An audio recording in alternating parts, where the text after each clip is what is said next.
Hello, internet friends, and welcome to Keep the Game Moving. And I'm excited this time to have a fellow keeper of arcane knowledge, Phaedra from The Stars Are Right is with us. Phaedra, thank you so much for joining us. Thank you for having me. So you are currently running the Children of Fear campaign, the new campaign from Chaosium. How's that going? Oh, it's going very well. We had a little bit of a break for a while, running a special Patreon exclusive scenario. But now, actually, just yesterday, we're back to it, and it's very exciting. We're reaching the final few chapters. And I was surprised with Children of Fear. So I haven't run it yet. I've only read it. Okay, you've read it. It's not that long. It's a surprisingly concise campaign. It's 400 or so pages, isn't it? Well, I mean, so much of it is just like background. And I mean, it's a lot of background. Let me read. I want to say this. I don't mean that pejoratively. Like, it's awesome.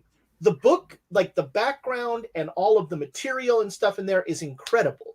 And honestly, it's almost more a campaign setting than a campaign, kind of.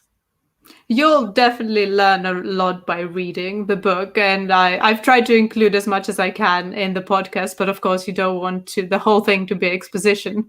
But there's definitely a lot of really cool information to kind of set your own campaigns You've got there. Your cast learning other languages somehow. Yeah.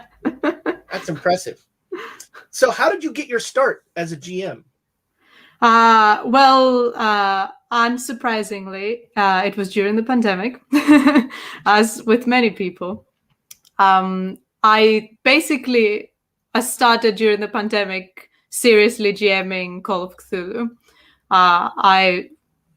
One day I decided that I'm going to buy the book. I didn't have any connections to the community, just nothing. I was like, Call of Cthulhu, that rings a bell. I'd like to buy the book. Then I read the whole thing.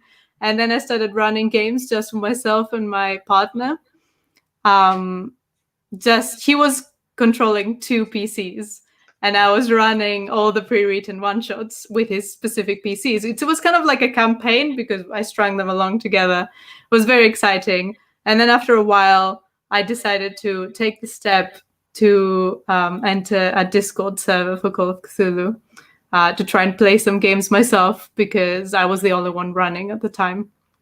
And I played a lot of games, met a lot of amazing people. That's the Call of Cthulhu Discord server. That's the name of it. It's fantastic. You're in the Cult of Chaos, right? Yes, I'm in the Cult of Chaos as well. I haven't run any games with it yet, but wonderful resource.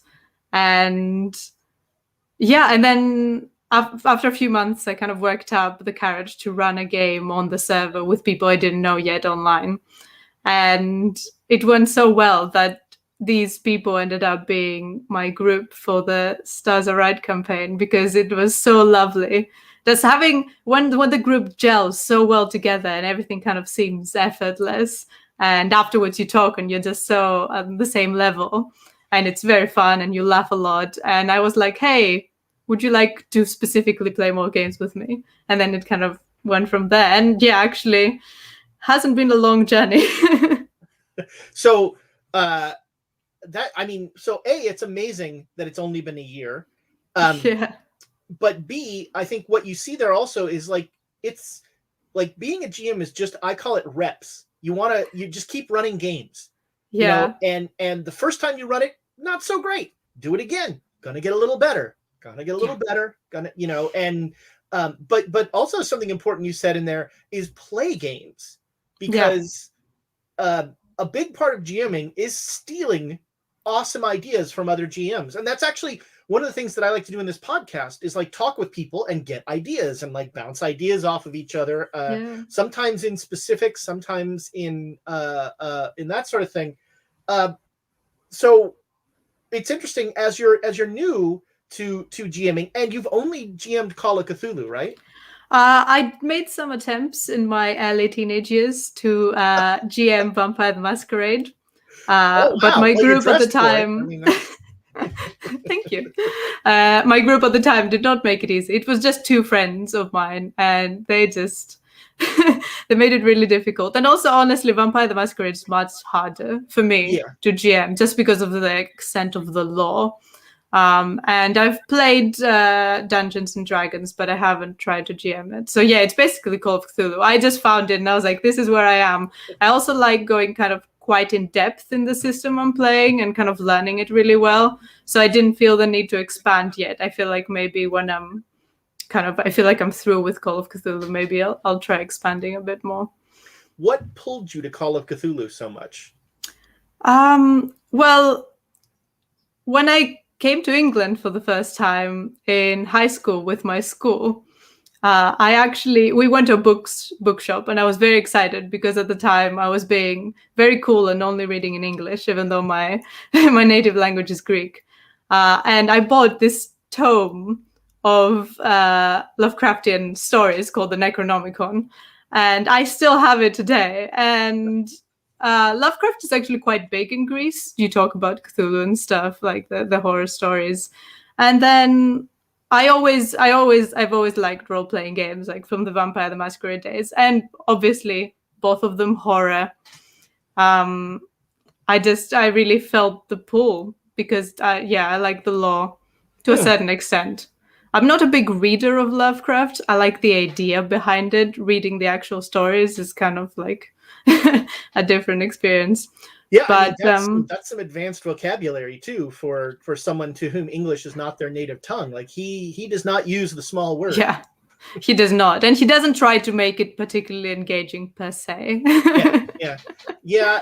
I definitely think the Call of Cthulhu to me is now transcended Lovecraft. Yeah, definitely. And it is its own sort of sui generis thing that is not has something. Lovecraft is the crazy uncle that we all love, but he doesn't come around. And the game itself is now so much more about the sort of the mythos that they have repurposed. A lot of it is past Lovecraft, isn't it? With all the other books. And then you get to stuff like I don't know if you've read Harlem Unbound yet. Yeah, I have it. I have started reading it. It's so good. This is definitely the direction we want to be going. Just as far away from Lovecraft's ideals and values. Yeah. And towards much, much better ones. Yeah, well, and I mean, it doesn't mean that you can't. And the thing I love about Harlem Unbound is it says you can tell these stories. If there's a story that you want to tell that involves these aspects, you can tell them. And here's how you can tell them in a responsible way. I'm a huge Harlem fan. So, one of the interesting things about Cthulhu, the game, and one of the kind of struggles that I think some players have with it is that it's kind of a slow burn to just, loss. And some it's what I love about the game, but some people don't like about the game. I love your tagline for "The Stars Are Right." Let me see if I think I have it memorized. It's something like, when the cosmos is vast and inexplainable, and you are small, weak, and insignificant, you're playing Call of Cthulhu.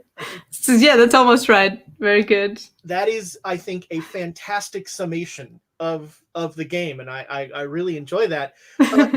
How do you deal, or how have you kind of come across that sort of struggle with players? I think, with my main group, I definitely haven't, because they know kind of what it's about. I think for me, role-playing games are not about winning. They're about collaborative storytelling, just telling a really good, engaging story together as a group. And that can definitely involve big losses, deaths, anything that could happen in Call of Cthulhu. Anything that causes emotion is what makes a good story. It doesn't have to be about winning. So I know that my players feel like they've won if the character has been through something that is interesting and engaging, rather than if they've managed to defeat the big bad or whatever. I think it's also a lot more about like learning and finding what the story is truly about, rather than winning the story. So if there are two options, and one is, you research a lot and you find out what the monster was about and you manage to interrogate a bunch of people, and then at the end you fight the monster and you lose, it's almost much more exciting than if you skip the research and go straight into the fight with the monster and then you win with like explosives and you don't learn what anything was about. It's a mystery, really. It's like a mystery game. It's not that's why I personally find it so much more engaging than D&D, because it's not about your character. It's not about them being a hero and winning. It's about getting that story, being mortal, being weak, like there being some risk, a significant amount of risk. Probably you're going to lose. I think there are times where it's also about the costs to those characters to take the actions they want to take. And I think there's some really interesting, sometimes literally Faustian bargains that can be made in that situation. Yeah, and that's the best way to do it, really, because you don't want to be kind of, swimming along forward, no problems, everything makes sense, no risks taken, because that's not engaging storytelling. In any story that you read, let alone a horror story that you read, there have to be obstacles. There have to be lose-lose conditions where you have to pick which way you lose, really, just minimizing your losses. And I think one of my favorite moments in any game is when you bring the dilemma up to the player and you see them kind of struggle, being like, oh no, do I open the door? Do I turn back? What do I do? And you can see that the player is affected, not just the character. And I think that's great. That's engaging. That's more than just moving forward and completing a challenge after the other. Of course, not everyone suits this style of gaming, and I've had players that were very uncomfortable with the idea of losing. They started, want to play challenges, whether you're using the rules right, because they didn't feel like they had to lose that encounter. You have to have a little conversation there. But I think people who really enjoy Call of Cthulhu enter it with that mindset, the storytelling mindset, rather than the winning mindset. So now that you've been running it for a little bit, are there any rules that you, because I think, once you kind of make the game your own, you start to be like, actually, here's how these rules are going to work. And have you started tinkering with some rules here and there? I definitely tinker with the chase rules, just because personally, I'm not big into miniatures and maps and drawing things down. I tend to do everything theater of the mind, partly because I prefer it, and partly because in a podcast it wouldn't work that well anyway. So I changed the chase rule so that I don't need a diagram to note things down as much. And then I think it's more like smaller things, not necessarily changing the rules, but picking a madness effect that matches the situation they're in, as opposed to always randomly rolling it. Sometimes randomly rolling it is fun, or rolling it and then actually not picking what you rolled because it doesn't suit the environment as well, and that's fine. Or giving the player a choice, rolling, or you give me something, that sort of thing. Yeah, I think it's about the collaborative storytelling at the end of the day. If the rules hinder your progress, then it's okay to kind of move around them, be flexible with them. I quite like knowing rules as a nerd. I learned all of them because then I can kind of choose which ones suit me and which ones don't. All of them besides the shotgun and the automatic weapon rules. I just skip those. It's hilarious because I am the opposite. I like the rules are the last thing I think about.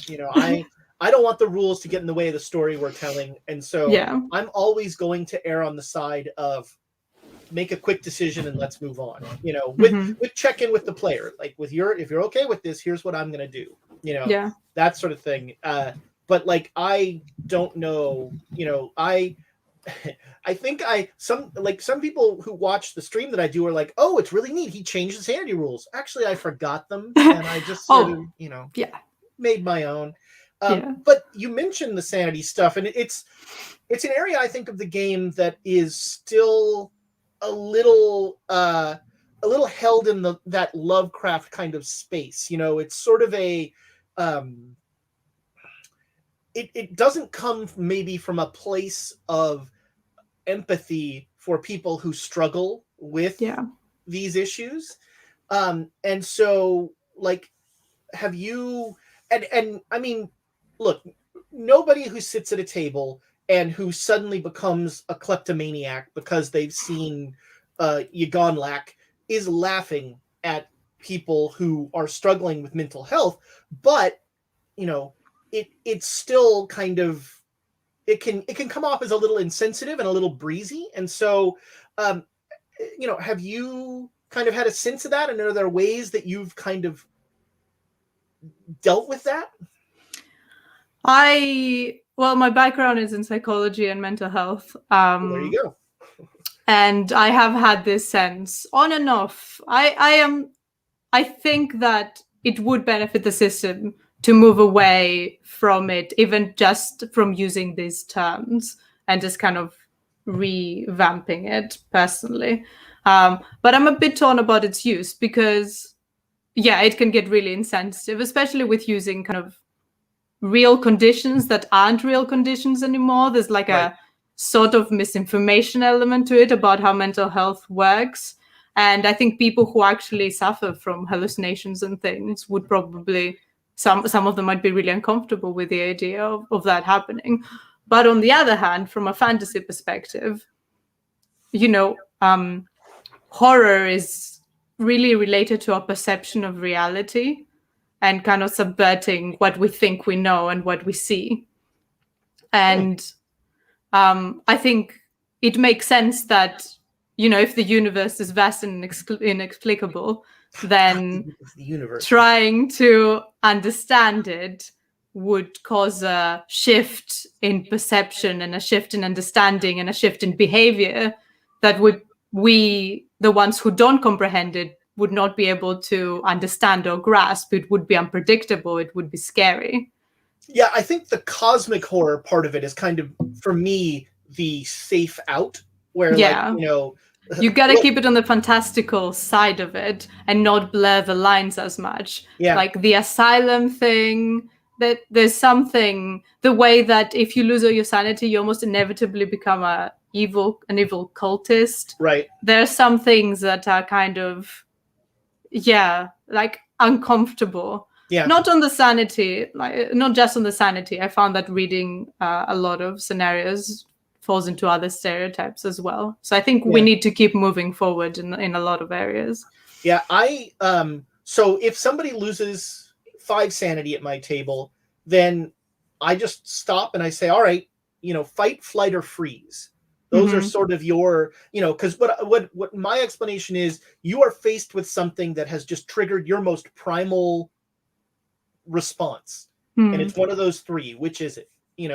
And then if it needs to go forward, usually my players in my campaign, my players will be like, after that, I think this guy doesn't like water or something. Yeah. Like that, and that's sort of the way that we kind of go around that. I tend to avoid part A, because I don't feel qualified to like talk about actual, I don't know if psychoses is the right word, actual mental health things. And so I tend to go towards phobias a lot. That's sort of my...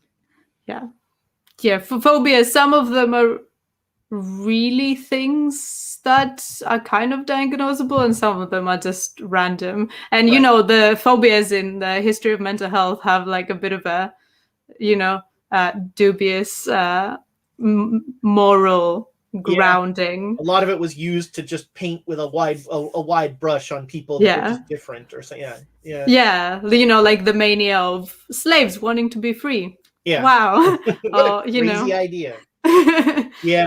Hysteria. Let's there's a lot there. And I think there's there's always a bit of a clash, I think, within the Call of Cthulhu community and within each game in itself, between presenting the accurate world of the time and the world that we actually want to be in during this game. Because me wanting to be in a cold and uncaring universe doesn't necessarily mean me wanting to be in a racist and sexist society. They're not the same. One is removed enough to be fun and the other one maybe isn't as much potentially. But also you want to be able to use it to teach lessons. So I think there's a lot of kind of a dichotomy there that a lot of people struggle with. You get the side who say that no, it's all about historical accuracy. You can't play a woman doing this job because no women did this job at the time. Right. I am 100% against that. You can play whatever you want. I don't care if they existed at the time or not. Right. This game is for you. It's not. We're not writing a historical manuscript that someone's going to. This is not a simulation. If people are uncomfortable with role-playing racism, it doesn't have to be in the game. If they want to kind of explore it, like in Harlem Unbound, that's great too. It can be done respectfully. It doesn't have to use all the accurate words they used at the time. That doesn't seem like a great idea. Same with anything else, I think. And the sanity stuff kind of falls on top of that, I think, as well. I think we've touched it less so far, so it's good that you bring it up. I think it's definitely a discussion that is due to happen in the future, and I think some people are working on it. I think that someone's making a corruption mechanic. I don't remember. Chaosium is kind of, Chaosium's in a little bit of a tough place here because they have something people love, and when people love something like that, they're often resistant to changes to it. And I mean, the funny thing is, there are still people who hate 7th edition. They're still like, no, we need to go back to idea rolls and, multiplying stats times 5 to figure stuff out and that sort of thing. And I personally think that 7th edition is the best edition of Call of Cthulhu to come out. Now, do you use any safety tools at your table? We did kind of session 0 for the podcast that we put out, and we always we're very aware of each other's kind of triggers, and we're always very careful. We've done several session 0s with a specific group just because we know each other quite well by this point. We know that we're comfortable to kind of send each other a message. I don't know that it has to be, if you really know your group, it doesn't have to be as formal as an X card, or as a red, green light. But in games where you don't know the people, very important to outline the safety tools really clearly and the triggers. And I think it's so important. So in the server that I'm a moderator in, the Call of Cthulhu server, I joined it and then kind of worked up the ranks at the time. Now I'm a moderator. We did at the time I was a moderator implement that people have to write trigger warnings in their game postings so that people know what game they're about to enter and whether something feels off limits. I know I have my own triggers, and I try to make people aware if I'm entering a new game, even if they're not in the trigger warnings. I think that's also just a really good step forward, because obviously with horror there's a lot of areas you can kind of enter that can make people feel really uncomfortable, and so people just have their limits, and you can always change the game to work around that. And it's funny, you may think when you're sitting down at Call of Cthulhu that you're not, I don't know, I'm going to use a not great phrase here, not good at horror. For instance, I don't watch horror movies. I don't read, I've read Lovecraft, but I don't read like horror books and that sort of thing. But you don't need that to run, because Call of Cthulhu isn't jump scares. Call of Cthulhu is, you don't know what's going on, and that sort of thing. And one of the things I really like that you did, although I think also it's something Children of Fear does really well, is it doesn't say like, and then a Byakhee comes down. It kind of just gives you the description. And the player, so there's so much, especially like when you play with people you don't know, there's so much like, oh, well, that's just a Byakhee, and it's almost blasé. And so I really like the way that you kind of just do descriptions of things and don't just make it mundane. I actually, it's very minor spoiler. At some point there are skeletons, right? and the book says skeletons, and I tried so hard to write a description where the word skeletons comes up as late as possible, because I feel like as soon as people hear the word skeletons, they're like, all right, just these bony creatures that we've seen in all the D&D and all the adventure games, and they're not as scary actually. You gotta leave the general descriptive word, and you gotta that's a really big thing in Call of Cthulhu. I'm actually just now running Shadows over Stillwater. Very nice. And Shadows over Stillwater has the exact same thing with skeletons. And just all the time. but what they just say The Walking Dead. And I thought that was pretty good. And yeah, that helps. You're a bit blurry. Yeah. I think it's because you moved out of focus briefly, and the camera needs to find you again. This is the kind of production values that you can expect from this show. Let me tell you. I have this this stupid thing. I always have to tell it to not autofocus.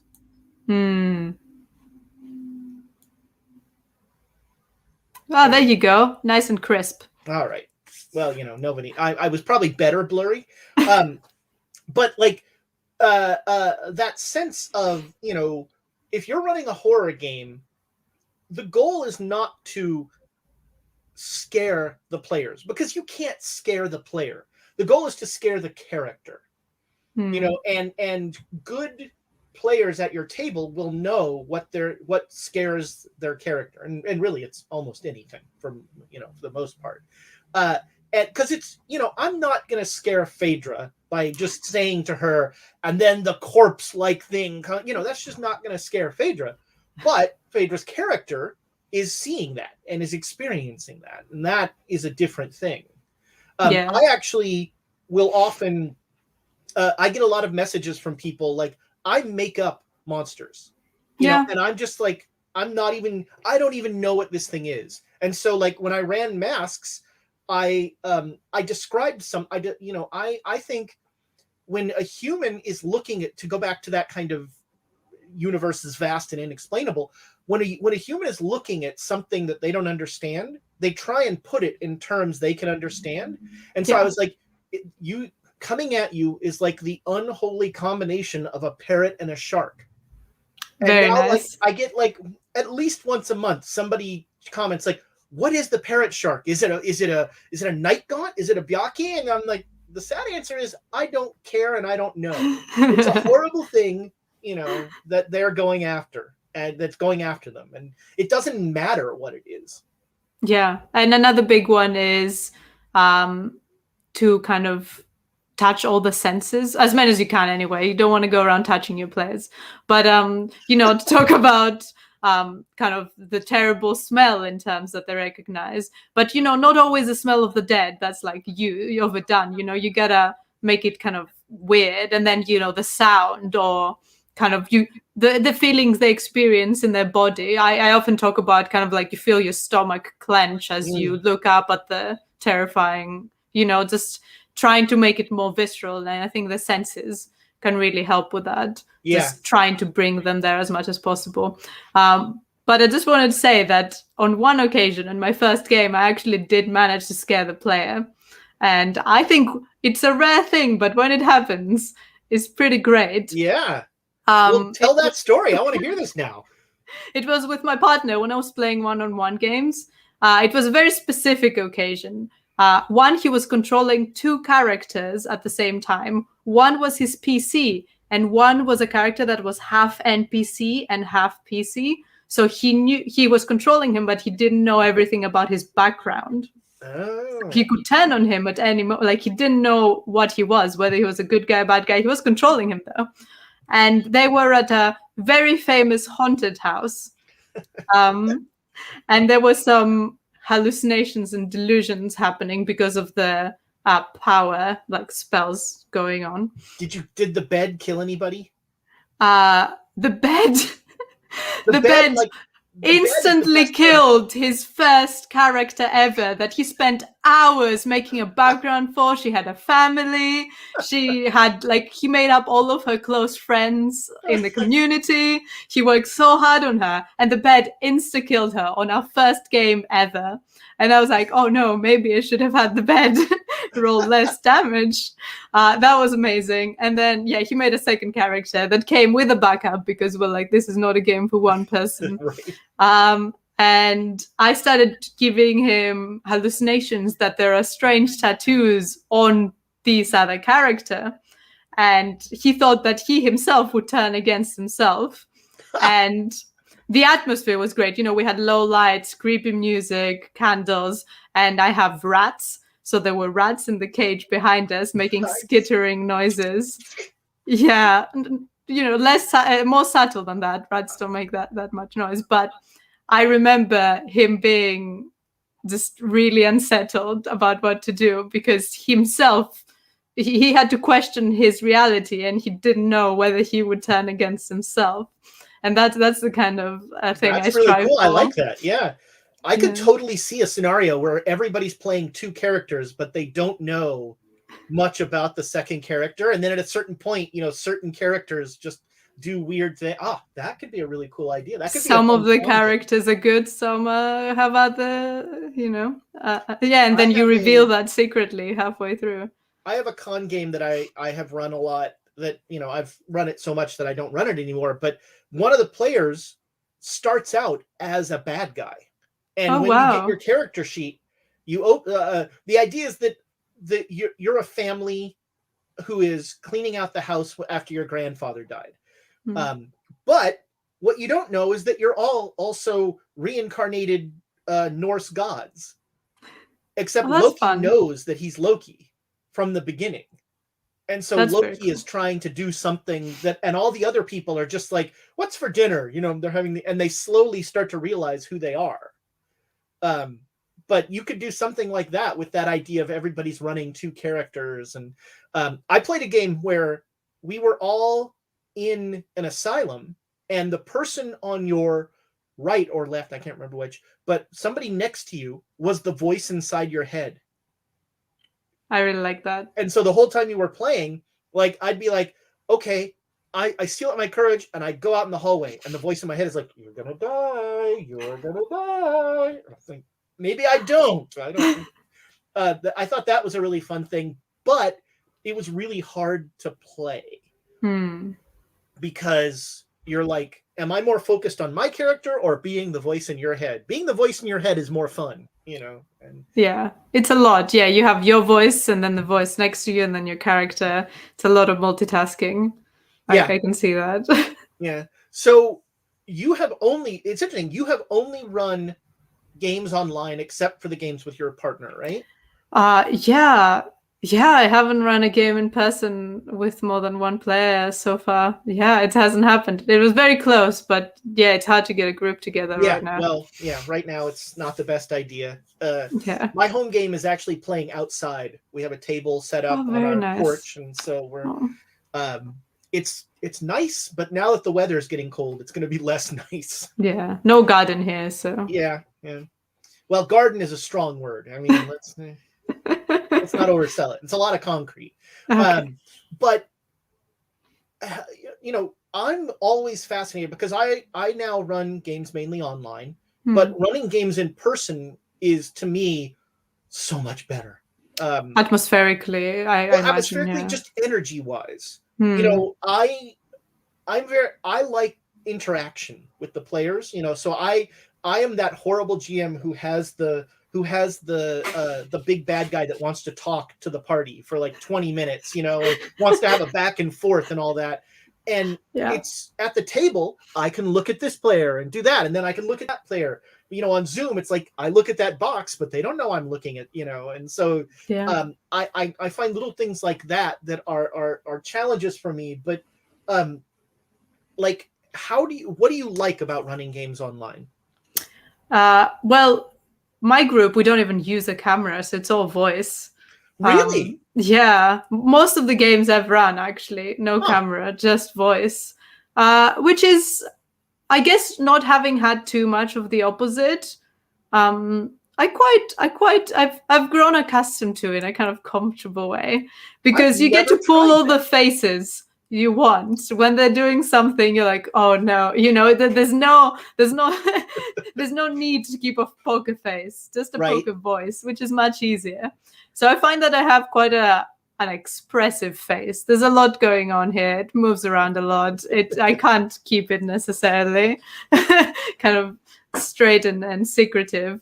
So I think I quite like that. You get the voice and everything else is kind of in everyone's head. That's really cool. I've never actually run a game where I couldn't see the players. Now I'm thinking like that could be a really neat idea. It's kind of fun. I think if you have the right group and the players are committed, so that they don't fall asleep. I've had particularly early games where I've had a little bit of snoring here and there. It's a danger. Trust me, if you ever go to a convention, it will happen. Like especially if you run a game either late at night or early in the morning, somebody will fall asleep in your game. And it happens. No blame attached here. We're all tired. I'm actually a bit worried about the time where I have to start running games in person, because I've grown so accustomed to having all of my notes in all of my screens and all of the papers, and to be able to like look at my notes and be like, okay, I'm going to do a dramatic reading of this, but I'm just looking at the notes. I'm not looking at the players. And I think it's going to be an interesting like adjustment the other way around when I go back to kind of face-to-face, if I go back to face-to-face, honestly, because my group at the moment, most of them are in the UK, but Braden is in Australia, so that's not going to happen anytime soon. That's a tricky one. That's an interesting, something that I don't talk about enough, and I think I really want to drill down with you a little bit is like, take me behind your keeper screen. Like, so what have you got back there? 2 screens, one kind of facing straight forward and one above, which is a bit annoying for camera because I end up always being like this. On the side, I have my binder with the printouts I need in case, my screens are too full of stuff. I normally use a dice board on the computer, but if not, I have a tray of my dice on the side to use as well. And with my tabs, I have my notes for the game, so that I have like a lot of notes in a Google. I use Google Drive a lot. So I have my Google Doc with my notes, my Google Doc with my NPC descriptions. In a campaign, there are so many, you have to keep really good notes because otherwise you're going to forget everything. I know I would, because I read it so long ago. But my notes are so thorough that I have to read it one time and then I'm ready to go, which is great. And then I have my Miro board, which is something we use a lot with my group. It's Miro.com. It's a website. It's a collaborative pin board, basically, where you put all your handouts and they can move it around and draw and write notes. It's a really cool tool we've used, especially with high mystery, like masks, for example. So useful to have a visual element of everything fitting together. What, mirrorboard.com? It's Miro.com. Miro.com. I'll have to check that out because I think that's a really neat idea. I have in the past when I ran Mass, I would just slap all of the stuff for players in a Google Doc, and it would just be this long list. Yeah, it's a lot. Having a board where you could have like Egypt is one board and London's another. So much better. And we have one for the Children of Fear, so all the handouts are there. If anyone, they're in a timeline, based on where they were at the time, and then all the handouts that they found there are there. So if you want, you just scroll there. We have a little calendar on it where we've like circled the date it is currently, so that we can keep my players can keep track of the date. I'm notoriously bad at keeping track of the date. That's their job. I have enough jobs. And like anything, they start having fun with it, which is amazing. They start drawing, they start making jokes. They have a little joke board at the moment in the Children of Fear campaign where they've Googled images or used images or drawn or images of like potential backup PCs that we can use, and it's ridiculous. The more recent addition is chicken nuggets, because I had chicken nuggets once and was a bit late to the game. And your party has had a run-in or two with chickens. We have. Yeah, rolled Physical to kick altercations with chickens have occurred. They have. And it's just great to see them have fun with it. Some chickens were harmed in the filming of that episode. They were virtually harmed. One of the interesting things about Children of Fear is it's a really NPC intensive scenario. Mass is the same way. Call of Cthulhu is, and we all, as GMs, we kind of want to avoid the classic, like, I'm going to have a conversation with myself now for 20 minutes. But how do you manage NPCs? You talked about, you've got all your descriptions and stuff like that. And how do you embody those NPCs so that the players can kind of tell? And obviously, since you're playing audio only, it's mainly going to be like voice and stuff like Not that. going to wear different hats or anything. Well, my current strategy is less is more. No one wants a DM PC, basically, that's going to take over the show and they're going to solve all the problems and they're going to be talking a lot. I feel like there are two different modes. One is, that's a spoiler for episode 4, I think, adopting an NPC to the party, right? Which this you didn't expect, right? This has become a major plot point, but yeah, I did not. I was like, okay, then I guess this is happening. It's because, of a player who has spent a lot of time on D&D, and apparently that's a thing that happens a lot in D&D. So it got transferred to Call of Cthulhu. We used to call them hirelings. Oh, perfect. And to be fair, in big campaigns like Masks and Children of Fear that travel around the world, you can hire people, you can hire translators, you can hire whatever you need. So we didn't have that. We haven't had that so far in this campaign, but we've had the orphan girl, Shen Chu, that's coming along.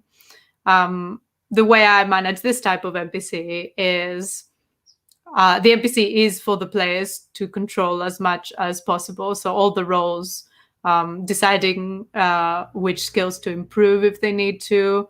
But then when it comes to playing her, I will do her voice. I will say the things that she would say. So it's kind of, I guess, a shared control NPC. And then we have Tenzin, who is fully in my control because he has a lot of really key information. He's like a guiding figure. And the book gives you the option, as you already know, to either bring him with or send him further along the road and have the players not be overshadowed by him. But I found that just because of his type of character, it's quite easy to not have him overshadow them. He's, he's a lama, he's a monk, he's kind of a Buddhist like faith. 1,500 years old. He's very old. He's meditated without speaking to anyone for a while. So he's quite comfortable with being silent, not speaking. Plus, his role is to kind of lead them to their destiny. It's not to interfere. It's not to save them. It's to give them the steps that his visions had told him to give them, without necessarily swooping in to save them. He can do that if it's necessary, but he won't do it for minor things. I kind of like the idea of, like, now I want to have a scene where they're getting beaten up by something and Tenzin is just like, I mean, that technically, like, kind of happened.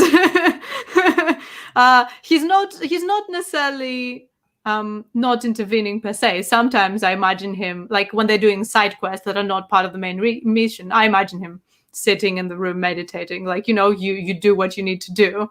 I don't need to be a part of this. Or sometimes he'll be there and he'll be like, you know what, this is how they show their worth. Like, the mission coming ahead is much worse and much more difficult. Fate will take its course. I don't need to intervene. This is not the important thing that can happen. He has a lot of, like, a destiny mindset, right, which means that you don't always need to intervene unless you really feel that you have to. And he's quite a mystical person. So he probably gets like these senses, like, this is a time for me to do something versus this is a time for me to sit back. Right. So he's pretty I just saw ideal. A butterfly. Now it's time for me. Exactly. Yeah. So he's ideal because he's mostly not there unless he's really necessary. And I think that's kind of the best thing for a keeper. He also doesn't really have big discussions with others because he keeps, like, he says as little as he needs to get the story moving. And I think that that's the ideal type of NPC to bring along with you, a very supporting character. Because I've heard horror stories of GMs bringing a an active player along, and then it just doesn't go very well. Making an NPC the hero of a story is like, what are we doing? Why are there players here? It's funny, I'm actually toying with, as I kind of start to plan my run of Children of Fear, I'm toying with making Tenzin a PC, actually. Okay. And that's interesting. Having somebody who will, I'll tell the player, for the first 5 episodes, you're not going to be there. Yeah. And then, your character, because when I ran Masks the last time, Jackson Elias was a player. Oh, that's very exciting. But wait. So for how long? He knew a little bit. He knew that he was only going to be playing Elias for a while. Yeah. And that he needed a backup character. He didn't know any of the rest of it. That's very cool. What it did was it made them care so much more about Jackson Elias. Yeah. The joke, so the new version of Mask does this better. They have Peru, that sort of thing. But, the joke was always, in the old versions of Masks, it started at the hotel room. Okay, so not much. And you got a handout. And the handout said, what you know about your good friend, Jackson Elias. Yeah. And that was that's become a long-running joke. Now, I'm a good friend, my good friend, Jackson Elias, who is the first time I've heard of him. And even now with Peru, he's an NPC. And NPCs are just different than player characters. You're going to be like, oh, that's too bad that he died. We'll have to hire a new one. That's, and you're just not going to have that emotional connection. But making him a player does that. And my thought with Tenzin is making him a player. Now that poor player is going to get a lot of exposition. It's a lot. Because Tenzin's job is to be like, well, this temple is, and tell a page of whatever. Yeah. But I think it, I'm like I said, I'm toying with the idea, but I like the idea of having a player who is simultaneously very knowledgeable, but also not that useful. He's quite powerful, so I think it's going to be a real challenge for a player to get Tenzin as a character, to portray him well. He also knows things that he doesn't share. So that's going to be a thing for the player to kind of manage, because, there are things that are supposed to be revealed slowly, and Tenzin as an NPC knows when the time is. But that's kind of quite a heavy responsibility, I would think, to put on a player. But it's very interesting. The good news is he's been asleep for 1,000 years. He's forgotten a lot of stuff. He's still rebooting. Okay, so he's getting memories of actually this is what's going to happen now. It's coming back. He's like, wait a minute, you can. That actually explains Tenzin quite a lot, because I feel like in certain parts he fails to give the players enough information, just enough so that they get spooked or that they get confused about what they're about to do. But it's a little bit of a mean move to not tell them what to expect. I want Tenzin to be like, he sees the character that get caught in the spike trap. He's like, oh, did I mention? Sorry. I did have a dream about that. Sorry, dreams, you forget them all the time. Well, that's what that meant. That is funny. That's really funny. But I have to admit, I always, my go-to is comic relief. And I see Tenzin being, a very easy kind of comic relief thing in that vein. I do like a good laugh. You can't help it. Even in horror, you gotta laugh.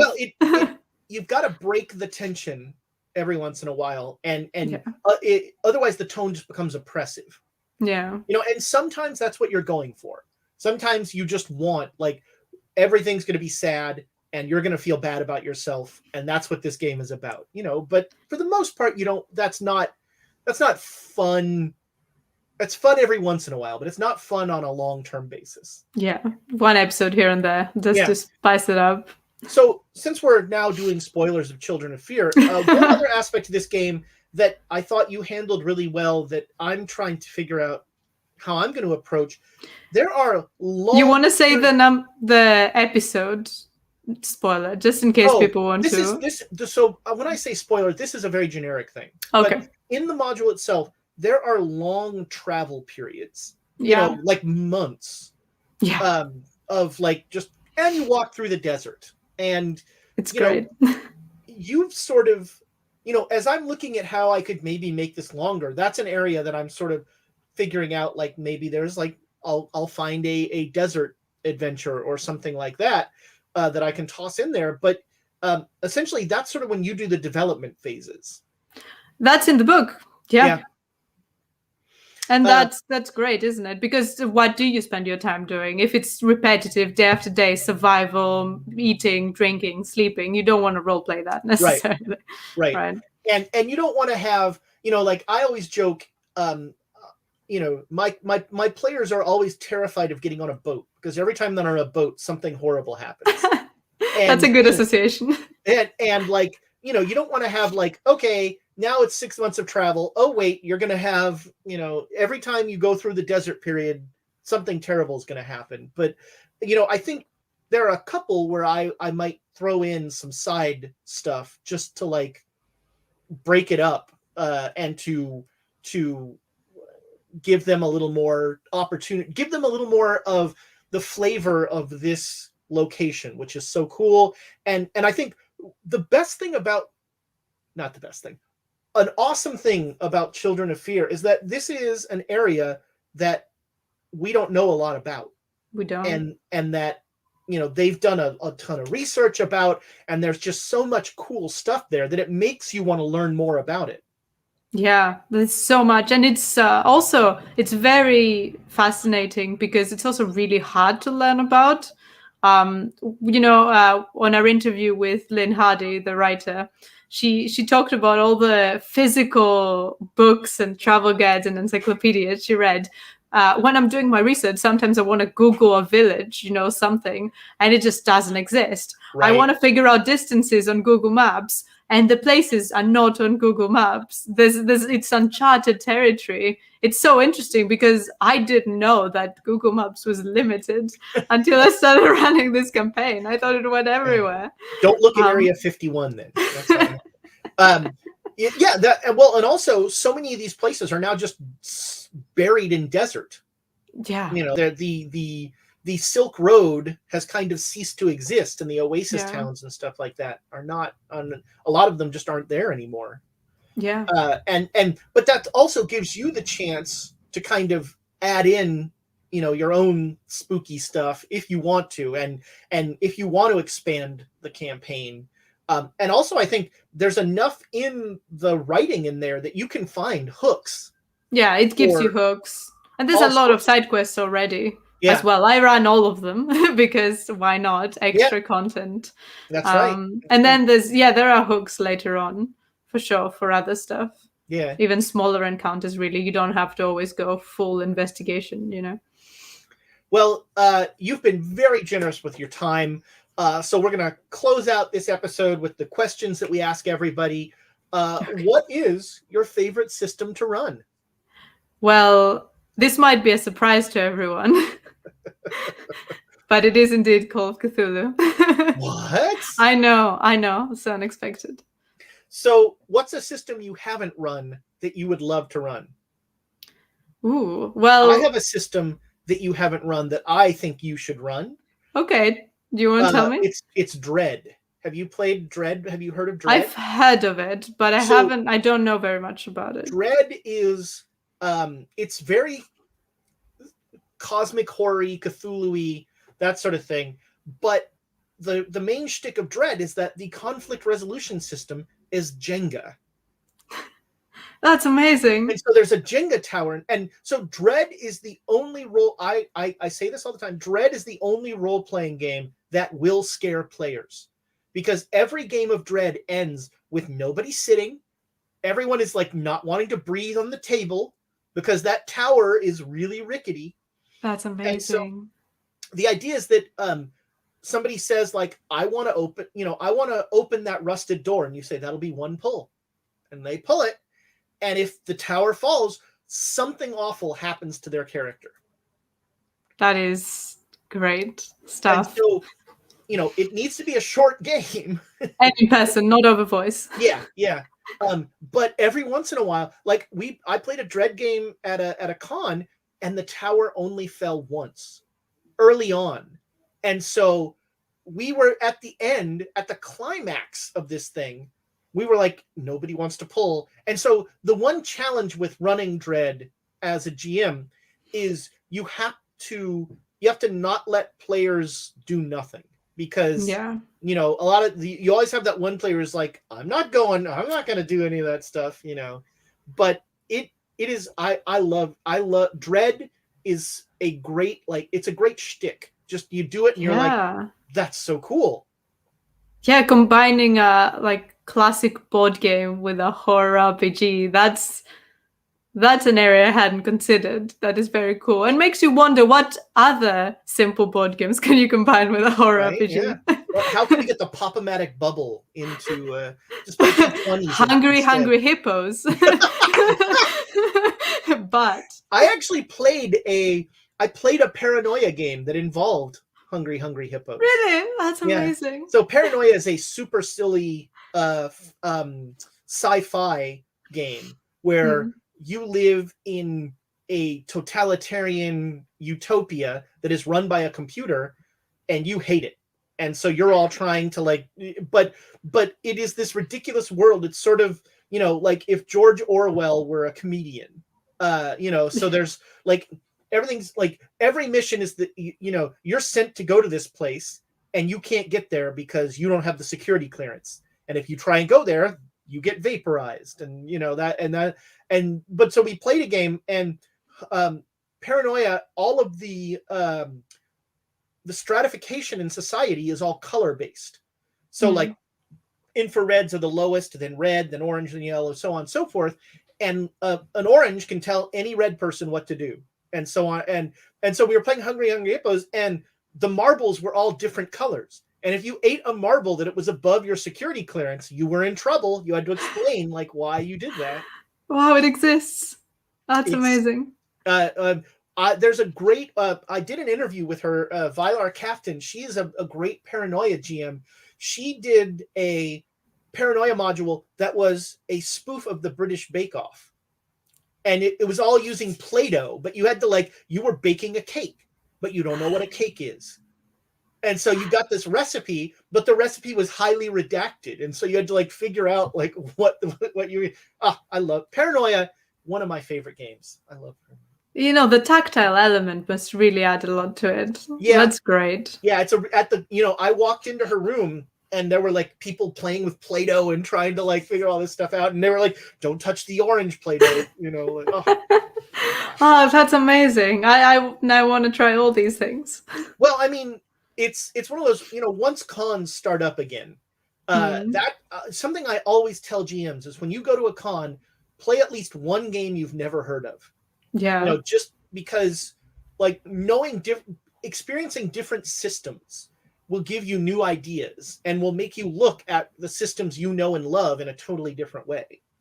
Yeah, very true. Especially now, there's a whole world of more story-based game, all the Powered by the Apocalypse games, which are fantastic. The Blades in the Dark games, the Forged in the Dark games that come at role-playing from such a different angle, but they give you things that you can use as a GM in any role-playing game. Yeah. And playing it is so much better than just reading the rules. Yeah, I think you can't really get the full sense of a game just from reading the rules. Mm-hmm. Although it is still fun. I mean, if you gotta just read the rules, it's so helpful.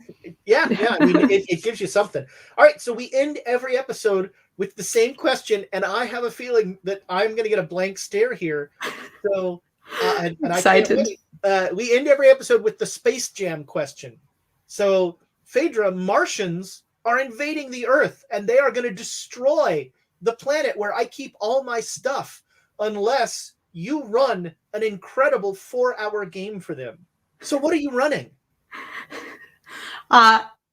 Is this me answering basketball because I've seen Space Jam, or no? This is an RPG. The Martians want an RPG. So what 4-hour RPG are you going to run for them? For the Martians? Yeah, so that they don't destroy the Earth. I feel like Call of Cthulhu being the main game I ran would just convince them to destroy it even harder.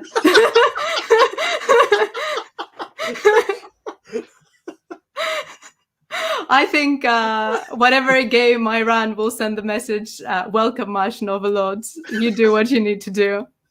Thank you. So you run a game that like is letting them take over.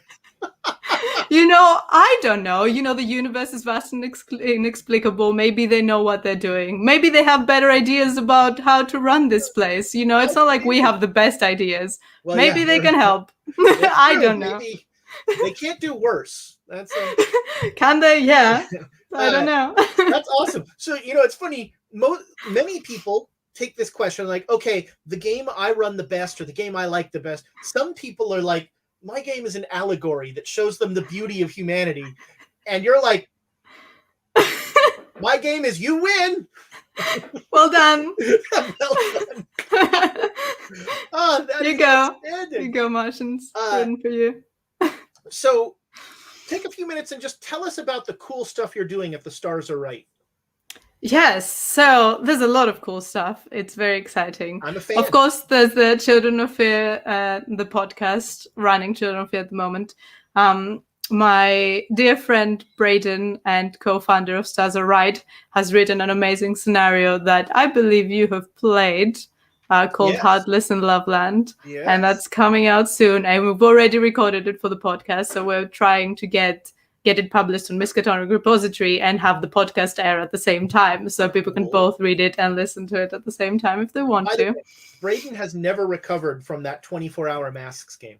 I was there too. Yeah, really? So I watched. Wow, that's funny. I watched you back when I was one of the players. I was in the chat for a big chunk of that. I was told you did us a raid. That was very kind of you. Yeah. Braden enjoys our silliness, and I love all of his silliness. It's good silliness. He's a big fan. He was very excited when you approached us. Maybe you can do an interview with him as well. Yeah, I know. We gotta talk. He's on my list. Yeah. I'll be honest. And just between you and me, my goal with this is to talk to fewer white guys and to more of the new voices in game. I had a suspicion. Which I think, I have a ratio in my head. I don't know if it's 3 or 4 diverse voices to every white guy. Yeah, no, you know what? That is important, and I applaud it. We're kind of a dime a dozen, honestly. Yeah. Guys with beards are. there's a lot in the. Yeah. It's enough. We're good. I definitely. I'm working on quite a few scenarios very slowly because, as you said, I love coming up with them. I love running them, but I hate writing them down. So you can actually do it. Like, I'm really impressed by this, and I'm looking forward to seeing like how you write them down, how you actually note it down, because so much of what I do is like improvisational and that sort of thing, and it's really hard then to transfer that. And so what are some, like, here we ended the show and now we're going into substance, but what are kind of your top 3 things for writing a scenario? How do you note it down? I am actually very weird in that I write a scenario down for myself almost as I would have written it for someone else. So I write by location and exactly the tests and exactly what you would find and exactly what they would tell you, and I write down the list of the NPCs and their characteristics, and I just keep a lot of notes because honestly I don't trust my memory. I only started GMing a bit over a year ago, so I don't necessarily trust my improv skills either. Like I am okay with filling small gaps, but I'm not sure I would be able to run a big. No, I've run the Cracked and Crooked months with no notes, just from the book. So that was a personal test I did. But normally I just write pages and pages of notes. So it's more a case of copy pasting and writing the background. The real challenge, if you make stuff up, I have found is like. So I've been running on stream now for more than 2 years, and I always have to be like, have I done this already? Because I only have like 27 ideas. And I'm like, did I already do that one? I think I did. Damn it, Yeah, I'm just starting, so I don't have that problem yet, but I'm sure I will encounter it later. But writing, like you said, all this documentation is a way around that, because you're like, okay, here's the exact scenario, and to your point, that means it's really easy to upload it to Miskatonic repository or something like that. Hopefully, yeah. I still have quite a high standard set for myself, so like, it's even with the person that keeps the most thorough notes, there are still assumptions you make of things that someone else wouldn't know. So it's important to kind of like, comb it properly with and find anything that someone else wouldn't understand. And that's why it's important to have an editor to look it over, because everything that makes sense to me doesn't necessarily make sense to someone else. One of the things you say on the Stars is Right website is that you're going to have resources to help people write their own scenarios. Not exactly. Oh, sorry. Not exactly resources. Help. We'll be offering editing and art and illustration, and we have this whole kind of production side of things, because Braden writes scenarios and I write scenarios. They're coming out soon. With my scenarios, I'm definitely going to try and kind of add to the diversity of the PCs and kind of the messaging of the stories. That's kind of the general goal I have in my head, kind of try to subvert some stereotypes as much as possible. And also on top of that, we have Hal, one of our players, is also an in-house artist. So he does all of our art for the covers, for the, he's done all of the Stars Are Right stuff. He's made the website, he's made the logos, everything. So we feel like we have like a good team to help support editing and art. I mean, I think that's a massive resource, because for somebody like me who has the idea but not the ability to get over the finish line, the practical stuff, having that kind of extras is really helpful. Yeah, and for people unlike you who don't have podcasts, if someone kind of decides to get a full package, we would also run their game on the podcast, which would, I feel, give a lot of more publicity and we got to figure out a way to do a crossover with that'd be very cool. And the Great Dane Society. We'll figure something out. We'll maybe one day they show, you just show up in the keeper's chair instead of me and run a one shot for the that sounds great. The Great Star Society. Yes, there we go. I like it. Or we mix them up and we run some stuff together. Well, you, me, and Braden, we'll talk about this. That sounds exciting. And we're also working on some Patreon exclusive stuff. Not just Patreon exclusive. There's one project that is in progress right now. For my birthday last year, we came up with a party game that is basically creating a Call of Cthulhu one-shot collaboratively without knowing all the information, so that you can play it and still be surprised by it afterwards. That's pretty awesome. So it's like an adventure generator, kind of. Yeah, it's like a party game that is an adventure generator. So you kind of split an average scenario to its different parts, and each person has 2 parts. And you have 10 minutes to write down and come up with that part. So for the first part is like the pre-generated characters. The second part is the location and the setting. The third part is like, the adventure hook. And you go on like that until you reach kind of the final ending of the scenario. And each person has 10 minutes to write. And then they have 1 minute to convey anything that the next person needs to know at each point of the adventure. I love so it gets idea. Very chaotic. You get like, it's kind of like a broken telephone situation. And then at the end, a brave person volunteers to take all these notes and try to run this thing into a scenario where everyone knows a little bit of the scenario, but no one knows everything that's going to happen. So it's still kind of surprising, and you're like, "Ooh, that's what happened with this bit." I love and that we idea. did that actually. We finished recording the one we made for the Stars Are Right anniversary a few months ago. And it's going to go up on Patreon, and the rules to the game we're gonna publish those for free everywhere, so that people can try it in their parties. So if you do, let us know how it goes. I think it would, you could even do something like everybody, you all make it, and then you have like a GMing competition where like everybody gets the same notes, and then how are the games different? Yeah. Yeah, obviously, I don't know how many games you'll be able to play with the same group until Right. before it becomes very predictable. Right. Yeah. I go there. That's what. Well, Phaedra, thank you so much for joining us. This was awesome. It was great to, Thank you for having finally me. get to meet you. And, I'm one of the rare people who's seen your face now, apparently, since we never do video. That's very exciting. Well, there was the 24-hour stream. Yeah, that's true. Okay, sure. Damn you, Braden. And folks, like I said, you can find Phaedra and all of her Stars Are Right coterie at their website.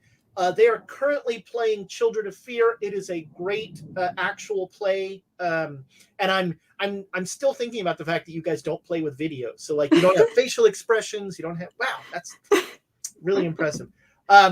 Phaedra, thank you so much for joining us. And Thank you. friends, don't forget to share this video and like and subscribe and watch some of our other videos. We've got we just did one with Honey, who does all sorts of really cool charity work. We have B. Dave Walters in there, who talks about has the best description of D&D I've ever heard. It still makes me happy. And a lot of other great GMs. I'm going to be redoing, but the one I did with Colin Dimmock, and actually, I want to sometime, Phaedra, have you and Colin together, because Colin is he's a Southern California guy, but he is an amazing Cthulhu keeper. All right. And just he always is making new scenarios, but he would love that party game idea. Like, I want to play that party game on screen with you and Colin. That's very exciting. We'll have another episode. All right. I have ended this thing like 4 times now, so now I'm officially going to end it. Goodbye, internet friends. Bye.